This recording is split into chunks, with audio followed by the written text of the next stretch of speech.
जी दोस्तों, कोशिश रहती है कि भाइयों को आला से आला और नयाब से नयाब कबूतर का शौक करवाया जाए। दोस्तों, टैडी कबूतरों की तारीफ़ करना अगर आप सियालकोट से हैं तो ये कोई जुर्म नहीं। कोशिश होती है कि भाइयों को नयाब कबूतर दिखाएं, किसी भी पर में हो, किसी भी कैटेगरी में हो।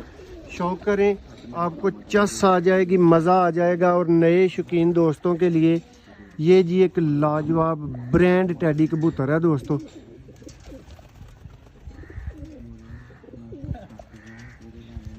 देखें जी पारकुंदा ब्रांड कबूतर कैसे होते हैं दोस्तों, ऐसे होते हैं जैसा आप अपनी स्क्रीन पे देख रहे हैं।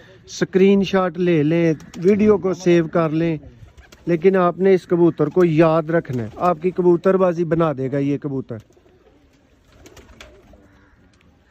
ये फ्रंट से है दोस्तों, पसंद आए ज़रूर लाइक करें।